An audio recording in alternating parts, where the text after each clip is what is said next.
बोलिए श्री विष्णु भगवान की जय। कार्तिक महात्म्य अध्याय 7। सत्यभामा की कथा सुनकर समस्त ऋषि मुनियों ने कहा, हे सूर्य जी, आप कृपा करके कार्तिक मास और तुलसी जी के महात्म्य का वर्णन कीजिए।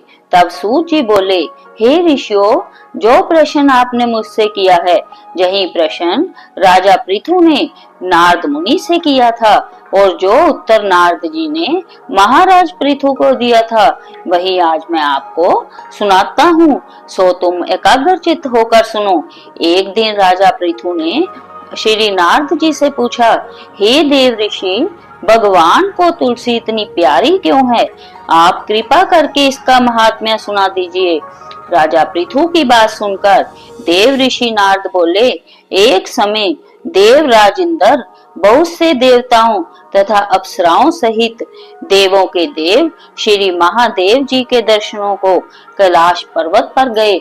वे सब कैलाश पर्वत पर पहुंचे तो उन्होंने भारी आकार तथा भयंकर नेत्रों वाले एक पुरुष को देखा। तब इंद्र ने उससे पूछा, तू कौन है और शिव जी कहाँ है? इंद्र के कई बार पूछने पर भी उसने कोई उत्तर नहीं दिया तो इंद्र को बड़ा क्रोध आया। क्रोध करके इंद्र ने अपना वज्र उसके कंठ पर मारा, जिससे उसका कंठ नीला हो गया, परंतु साथ ही इंद्र का वज्र भी भस्म हो गया। इसके बाद उसकी आंखों में प्रचंड ज्वाला प्रगटी। उस समय ऐसा प्रतीत हो रहा था मानो यह ज्वाला इंद्र सहित सारे संसार को जलाकर भस्मीभूत कर देगी। ऐसी स्थिति देखकर श्री बृहस्पति तथा इंद्र आदि देवता नतमस्तक होकर भगवान शिव जी की स्तुति करते हुए कहने लगे, हे देवों के देव श्री महादेव, त्रिपुरासुर और अगासुर का विनाश करने वाले त्रिपुरारी अघहारी, आपको बारंबार नमस्कार है। हे सुर नर मुनियों की रक्षा करने वाले, आपको नतमस्तक प्रणाम है।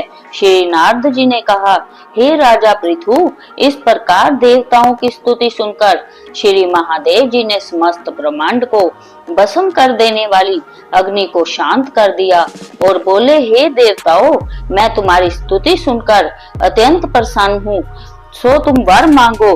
तब समस्त देवताओं सहित बृहस्पति जी ने क्षमा दान मांगा और कहा कि हे देव, जो सुरराज से अपराध हुआ है उसके लिए क्षमा प्रदान कीजिए। श्री बृहस्पति जी की स्तुति सुनकर पुनः देवाधिदेव श्री महादेव जी ने कहा, मैंने इंद्र का अपराध क्षमा किया और जीवन दान दिया। हे बृहस्पति जी, आज से तुम्हारा नाम भी अमर होगा। तब श्री बृहस्पति जी बोले, हे भगवान, यदि आप हम सब पर प्रसन्न हैं तो सुरराज जी की रक्षा कीजिए और सारे ब्रह्मांड को भस्म करने वाली अग्नि जो आपके तेज से उत्पन्न हुई है को शीघ्र शांत कीजिए। भगवान शंकर ने कहा, मेरे नेत्रों से निकला ज्वाला रूपी तेज अब वापिस कैसे हो सकेगा? अतः अब हम इसे कहीं दूर फेंक देते हैं। ऐसा कहकर भगवान भूतेश्वर ने उस अग्नि को समुद्र में फेंक दिया। तब वह अग्नि गंगा के संगम पर गंगा सागर में जा गिरी और बालक का रूप धारण करके रोने लगी। उसके रोने की आवाज से पृथ्वी कांपने लगी तथा सप्त द्वीप बहरे हो गए। ऐसा आश्चर्य देखकर और समुद्र की गोद में बालक को रोते देखकर ब्रह्मा जी आश्चर्य से पूछने लगे कि ये बालक किसका है? समुद्र ने उस बालक को बड़े आदर से उठाकर ब्रह्मा जी की गोद में दे दिया और कहा कि यह मेरा पुत्र है जो गंगा से उत्पन्न हुआ है। अब आप इसका जात कर्म कराइए। उसी समय उस बालक ने ब्रह्मा जी की दाढ़ी पकड़कर बड़े जोर से मरोड़ी, जिसके मरोड़ने से ब्रह्मा जी के नेत्रों में आंसू भर आए। तब किसी प्रकार से ब्रह्मा जी ने अपनी दाढ़ी छुड़ाई और कहा, इसने हमारी आंखों से जल निकाला है, इसलिए इसका नाम जलंधर होगा और यह शिव जी के अतिरिक्त संसार में और किसी के हाथ से नहीं मरेगा। इसका कारण यह है कि जय शिव जी के अंश से उत्पन्न हुआ है। जय सुनते ही वह बालक जुआ हो गया। तब ब्रह्मा जी ने शुक्राचार्य को बुलाकर उसका राज्याभिषेक कराया और ब्रह्मा जी अंतर्ध्यान हो गए। सिंधुराज ने काल नेम की पुत्री वृंदा के साथ जलंधर का विवाह कर दिया। वृंदा अति सुंदर थी और सारे ब्रह्मांड में प्रथम सती और पतिव्रता थी। परम सुंदर पत्नी पाकर जलंधर बहुत प्रसन्न था, अतः आनंद में दिन व्यतीत करने लगा। जब जलंधर घर में आता तो वृंदा स्वयं अपने हाथों से पंखा जलती, पाद्य अर्घ्य तथा आचमन अर्पण करती। इस प्रकार वह अपने पति को नारायण समझकर उसकी सेवा किया करती थी। नारद जी बोले, हे राजन, अब मैं पतिव्रता स्त्रियों के कुछ लक्षण सुनाता हूँ। पतिव्रता स्त्री अपने पति के दुख में दुखी और पति के सुख में सुखी रहती है। पति के परदेश जाने पर विरह वेदना का अथाह दुख सहन करती है और पति के मर जाने पर पतिव्रता स्त्री पति के साथ सती हो जाती है। अपने पति के पाप पुण्य में आधे की भागीदार होती है, इसलिए स्त्री अर्धांगिनी कहलाती है। जो स्त्री अपने पति के साथ सती हो जाती है वह 3.5 करोड़ रोमों के अनुसार 3.5 करोड़ वर्ष तक अपने पति के साथ स्वर्ग में वास करती है। जो स्त्री शमशान भूमि तक जितने कदम उठाकर जाती है उसको एक एक कदम पर एक एक यज्ञ का पुण्य फल प्राप्त होता है। ऐसी स्त्री अपने माता, पिता और पति इन तीनों कुलों को पवित्र कर देती है। जिस प्रकार स्पेरा सर्प को बिल से बाहर निकाल लेता है, ठीक उसी प्रकार पतिव्रता सती नारी अपने पति को नरक से निकाल लेती है। इसीलिए पतिव्रता स्त्री द्वारा पति के साथ सती हो जाने को परम धर्म माना गया है। जलंधर की कथा पर वापस आते हुए नारद जी ने आगे कहा, हे राजा पृथु, देवताओं के व्यय से भयभीत होकर जो सब दैत्य पाताल लोक में भाग गए थे वे जलंधर का अभय पाकर पुनः पृथ्वी पर आकर निर्भय घूमने लगे। उसी समय जलंधर ने राहु के कटे हुए सिर को देखा तो उसने शुक्राचार्य से इसका रहस्य पूछा।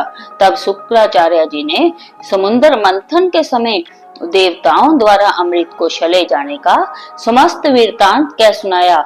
इस प्रकार अपने पिता का मंथन और देवताओं द्वारा दैत्य को अपमान सुनकर जलंधर को बड़ा क्रोध आया। क्रोध से भरे हुए जलंधर ने गस्मर नामक दूत को बुलवाया और देवताओं के पास भेजा। गस्मर ने देवराज इंद्र की सभा में जाकर अभिमान वंश ना मस्तक झुकाया और ना नमस्कार किया, बल्कि गरज कर कहा कि दैत्यराज जलंधर ने जो कुछ कहला भेजा है वह सब कान खोलकर सुन लो। उन्होंने कहा है कि मेरे पिता समुद्र का मंथन करके जो 14 रत्न लाए थे वो 14 रत्न तुमने ले लिए हैं, उन पर तुम्हारा कोई अधिकार नहीं है। भला इसी में है कि वे रत्न तुम हमको वापस लौटा दो। दूत के जय अभिमान पूर्ण शब्द सुनकर इंद्र भयभीत हो गए और हैरानी के साथ बोले कि समुद्र सदैव हमारे शत्रु दैत्यों की रक्षा करता है, इसलिए उसको हमने मत कर जो रत्न लिए हैं उन पर दैत्यों का कोई अधिकार नहीं है। दूत ने देवराज के ऐसे वचन सुनकर वापिस लौटकर जलंधर को उत्तर सुना दिया। इसको सुनकर जलंधर को बहुत क्रोध आया और देवताओं को जीतने का उपाय सोचने लगा। उसने सभी दिशाओं में दूत भेजकर और पाताल में संदेश देकर समस्त दैत्यों को बुला लिया और शुंभ और निशुंभ को दैत्य दल का सेनापति बना दिया। उन्होंने दैत्य दल सहित नंदन वन में जाकर इंद्र की अमरावती पुरी को चारों ओर से घेर लिया। तब देवराज इंद्र की आज्ञा से देवता भी युद्ध के लिए तैयार होकर मैदान में आ डटे। अनेक प्रकार के शास्त्र अस्त्रों से दैत्यों और देवताओं में युद्ध आरंभ हो गया। दोनों पक्ष एक दूसरे को मार मार कर गिराने लगे। सब और रक्त की धारा बहने लगी। मरकर गिरे हुए हाथियों और घोड़ों से पृथ्वी भर गई। जो दैत्य समर भूमि में मर जाते थे उन्हें शुक्राचार्य अपनी संजीवनी विद्या से जीवित करने लगे। उधर देवगुरु बृहस्पति द्रोणाचल पर्वत की दिव्य जड़ी बूटियों का प्रयोग करके देवताओं को दोबारा जीवित करने लगे। जब देव गुरु बृहस्पति द्वारा जड़ी बूटियों के प्रयोग से देवताओं को जीवित करने का समाचार दैत्यराज जलंधर ने सुना, तो उसने समस्त बलशाली दैत्यों को एकत्रित करके आज्ञा दी कि द्रोणाचल पर्वत उठाकर समुद्र में फेंक दो। जलंधर की आज्ञा पाते ही दैत्यों ने द्रोणाचल पर्वत उठाकर समुद्र में फेंक दिया और फिर घोर युद्ध आरंभ कर दिया। दोबारा शुरू हुए युद्ध में बहुत से देवता मारे गए। तब देव गुरु बृहस्पति जी एक बार फिर संजीवनी बूटी लेने द्रोणाचल पर्वत पर गए। पर्वत न पाकर और देवताओं का संहार होते देखकर देव गुरु घबरा गए। व्याकुल होकर बृहस्पति देव ने देवताओं से कहा कि शीघ्र ही जहां से भागो, क्योंकि ये दैत्य जलंधर के अंश से उत्पन्न हुए हैं, इसलिए तुम्हारे मारने से नहीं मरेंगे। देव गुरु बृहस्पति जी की यह बात सुनकर सब देवता घबरा गए और भयभीत होकर भागने लगे। जब समस्त देवता दशों दिशाओं में भागकर छिपने लगे, तब दैत्यराज जलंधर ने जीत के नगाड़े बजवाते हुए अमरावती नगरी में प्रवेश किया। देवताओं के भाग जाने पर इंद्र की राजधानी अमरावतीपुरी शुंभ और निशुंभ के अधिकार में सौंपकर जलंधर देवताओं का पीछा करने के लिए सुमेरु पर्वत की ओर चल दिया। इंद्र आदि सब देवता दैत्यराज जलंधर को अपनी ओर आता देखकर भगवान विष्णु की स्तुति करने लगे। वे नतमस्तक होकर विनीत भाव से बोले, हे मशकश आदि अनेक रूप धारण करके अपने भक्तों के दुखों को मिटाने वाले, हे सारी सृष्टि का पालन तथा संहार करने वाले, शंख चक्कर गदा और पद्म को धारण करने वाले प्रभु, आपको बारंबार नमस्कार है। हे लक्ष्मी रमना, हे दैत्यों का नाश करने वाले, हे पीतांबरधारी, हे शरणागतों के रक्षक, आपको नतमस्तक नमस्कार है। जलंधर नामक दैत्य से पीड़ित हम देवताओं के समस्त संतापों को हरने वाले तथा चंद्र सूर्य दो नेत्रों वाले, आपको नमस्कार है। जो कोई भगवान की इस संकट नाशक स्तुति को पढ़ता है, उसके समस्त संकट भगवान स्वयं दूर करते हैं। सो हे राजा पृथु, भगवान देवताओं की स्तुति सुनकर और उनके महान दुखों को देखकर शीघ्रता से उठकर और गरुड़ पर सवार होकर जाने लगे।